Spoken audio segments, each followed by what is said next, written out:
My ex and I divorced 3 years ago. She was cheating, but at this point I don't care about the relationship anymore.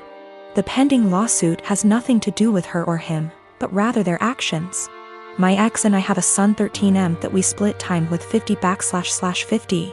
He's a great kid that interests have changed a lot tbh as I imagine more kids//teenagers tend to do through the years. One thing my son was heavily into at some point was Legos. He used to play with them all the time, and personally I think they're a great toy for different reasons. I used to love playing them with him, and to this day I still collect boxes that I leave unopened as a collection. Well, when my ex and I divorced, she got with someone who loved Legos more, I guess. From what I know, he loves making creations and building the sets in. I don't care. Seems cool. He does one thing I think is very, very weird. He uses crazy glue so the sets can't break or pieces can't be lost. It seems so weird to me. The issue is, I was out of town for all of 3 days last week for medical reasons. And my son wanted to get his PS4 so he could play it at his mom's. This isn't out of the ordinary at all, and he has a key, so he let me know he would be stopping over for it. I told him to have fun when I saw him on the entry camera. My wife's husband was with him, which was a no-no. I told him via speaker to not go in and to wait on the porch. He flinched but walked in anyway. I sent my ex a text telling her to call him and tell him he's 1 minute away from a cop call. He left my home with a bag in hand, which I didn't think much of because my son had his games too. Well, my son texted me later that evening and said he didn't know it at the time, but he's pretty sure SD took some of my sets.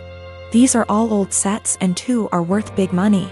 When I got home I confirmed the missing sets and called my ex.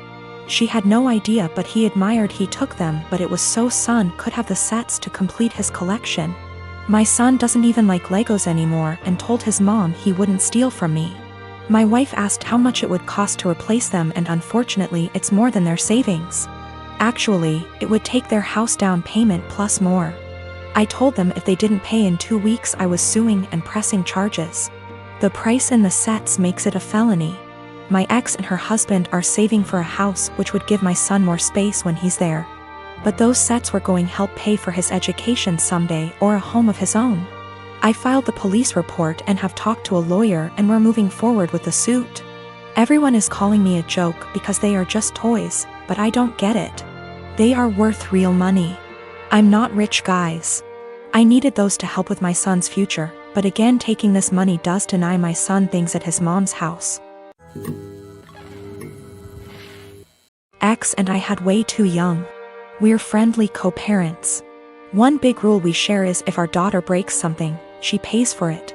Now, sis and I are the only grandkids. Aunt never married. Instead, she worked with GMA and GPA at their Seams Tri-store, and took it over when they retired. Sis's girlfriend proposed last year. GPA offered to make FSIL a custom suit, which she was over the moon about. GMA had me ask Sis what her dream dress was and record the convo. Sis, thinking it was just between us, told me in great detail what her dream dress was, though said it was way too expensive. So she would get something much cheaper. Well, a few months later GMA surprised Sis with her dream wedding dress. It FOT perfectly and everyone cried. Sadly, GMA recently passed away, which hit us all hard. Sis was devastated, but decided that the dress meant GMA would still be there with us at the wedding. The issue comes in with C. She's very large, much larger than Sis. 3 days ago, we decided to go visit Sis and see how she was doing. It was great, but then C asked if she could try on the dress. Sis politely said no. C made a face, but dropped it. Later, we decided to go grab dinner. Sis and I went to pick up our orders, but C decided to stay and play with Sis's dog. We got back, and the dress was destroyed. C had apparently tried to get it on, popping some seams, and got stuck. Instead of waiting for help, she cut her way out. The dress was hacked to bits. Sis was devastated and asked us to leave. I grounded C and called Aunt with some pictures, asking if it could be saved. She said there was no. She said she'd make a new one, but it wasn't the same. Then she dropped the bomb on me. GMA had hand-sewed most of the dress, used super expensive fabric, and put almost 500 hours in making that dress. Since it was the only family wedding we'd have. In total, the dress cost $12,000, give or take. C has about $15,000 saved from various jobs, as well as winning writing competitions. This was supposed to help her in college. I took her to the bank and set in motion transferring all the funds, since as her parent I still have control over it. $12,000 to aunt to pay for the new dress. $3,000 to my sister's wedding, as an emotional distress tax. I explained exactly why this was happening to C, but she sobbed the entire time, asking what was she supposed to do for college and saying it wasn't her fault. I told her she could get a job if she didn't get a scholarship. And it was her fault for trying on the dress after she'd been told no, and for not waiting until we got back. A few popped seams could have been fixed. Hacking the dress to pieces couldn't. C told my ex, and while she agreed C was in the wrong after the full story, said I shouldn't have ruined her future for a free dress. I reminded her of our rule, and she still thinks I'm wrong. $3,000, that was to make up to my sister that C destroyed the last gift our dead grandma ever gave her. I consider that part of the price of destroying the dress, since even if Aunt remakes it, it's lost a great deal of its sentiment value. I pointed out how young we has her because I wanted to explain how a 31-year-old has a 16-year-old kid. I do not resent having her, she's the best thing I've ever done. I also brought up C's size because Sis has Crohn's disease and thus is very tiny. The dress was made her for size, and C is much larger than Sis. I love C as she is, but just holding the dress up, it was clear it wouldn't fit. The money was C's have fun at college money, not her college fund. My ex and I are paying for whatever scholarships don't. When she was asking what she would do for college, she was asking what did she do for fun and to buy things we didn't pay for. I got off the phone with my ex. I sent her the pictures, and she freaked. She apparently didn't believe me when I said it had been hacked apart, and believed it was just a few torn seams. She was pretty much on my side after. She told me that she spent the day badgering our daughter, asking her why she did what she did. And finally she cracked and said she was mad that grandma wasn't alive to make her a dress, and that it was unfair. My sister got a free beautiful dress as a reminder when my daughter got nothing. Despite the many things she was given after the funeral. She tried it on, took it off when the seams popped, and then in anger hacked it apart. If she couldn't have a dress from grandma, no one could. Her own words.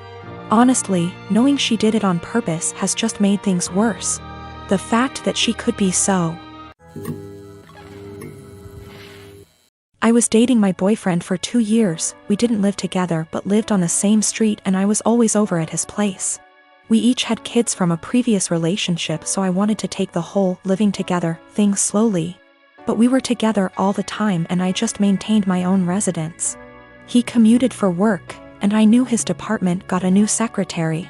She was younger and married and had recently had a baby. I knew they were work buddies and I even bought a birthday gift for him to give to her. After about a year, she moved to another state.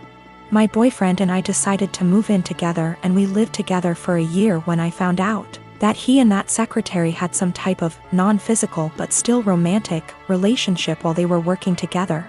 And that is why she ended up leaving, because they both realized it was not appropriate. I stumbled on old emails between them that were strange. Calling each other pet names. He was calling her baby and sweetie in work emails. Telling each other that they couldn't wait to see each other at work. Meeting up in the cafeteria for coffee every day. He told her he loved her. She lamented that she couldn't stop thinking about him while at home. They had little quarrels. I also realized that he was still Facebook friends with her. We talked a lot about this and he said he was just so unhappy at work at the time and unhappy with our relationship, because we didn't live together, that he was vulnerable to attention from a beautiful woman. He said it never became physical, but they were very emotionally entangled at the time for many months. I had no idea at all. He said together they decided the best thing was for her to accept another job offer, which he helped her get. He's very remorseful sometimes. Other times he will tell me that it's partially my fault because I rarely stayed over. I was doing everything for him to help him out because I knew how busy he was and how stressful life was for him back then. He will also try to tell me I was too cold. I've tried to move past this. I told him he needed to delete her from Facebook, and he did. It's been over a year since I found out, but I still feel so much hurt and anger if I think about it, or if something triggers me. Even something as stupid as a movie where the man is hooking up with his secretary. It's been over a year of anger, fighting, hurt and drama. The man I thought I was with is not the guy who would speak to his married secretary like that. Should I just give up? I'm tired of feeling this way. I got my son a 7K motorcycle for his 18th birthday this past June. My son is obsessed with automobile and loves motorcycles. In his room he has plenty of models and posters of motorcycles of all types. His bio dad passed away when he was just 12, now I'm married to my current husband and he has kids of his own. My husband has always been against my son's interest in motorcycles. He thinks I'm encouraging him to be reckless, distracting him from school and by extension his future, and spoiling him and blowing away money by spending 7K on a motorcycle. This caused some tension between him and my son, so I told him to stop complaining about it. Around 2 weeks ago, my son's motorcycle went missing. We opened a police report but nothing came out of it. It just disappeared. My husband had a smirk on his face the entire time, just walking around saying, "I told you so. You just wasted your money." This was unbearable to hear, to be quite honest. My mother-in-law visited few days ago. She was talking about the other house my husband owns and mentioned seeing a motorcycle. One that's similar to the one that we lost in my husband's carriage while she was cleaning it. She goes to clean that house weekly even though it's empty. My husband plans on giving it to his kids as inheritance.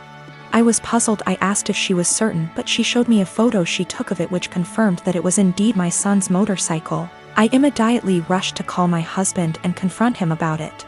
He admitted that he took and hid the motorcycle in his garage as a last resort after me and his stepson kept brushing him and his thoughts off about the 7K being spent on something unnecessary and that could cause issues. I blew up at him demanding he return it. He refused and told me he had been considering selling it and giving the money back to me so I could use it wisely this time. I told him I was serious and that I'd call the police. He literally said, "This is a family matter and cops can't do shit about it." I had enough. I called the cops soon as I ended the call with him. The motorcycle was found and returned. But my husband had to be taken in since there was an open file about the motorcycles going missing. He was let go eventually, but he was livid with me. He came home yelling about how awful what I did was and how crazy my behavior was. I refused to engage in the argument, but he told his entire family about it and they judged me for calling the police on my own husband, even though I already asked him to return it. He said he was just looking out for my son and that one day we'll realize that he was right, but only when it's too late. My son isn't speaking to me or my husband. I feel horrible about the whole situation and am starting to think I handled this the wrong way.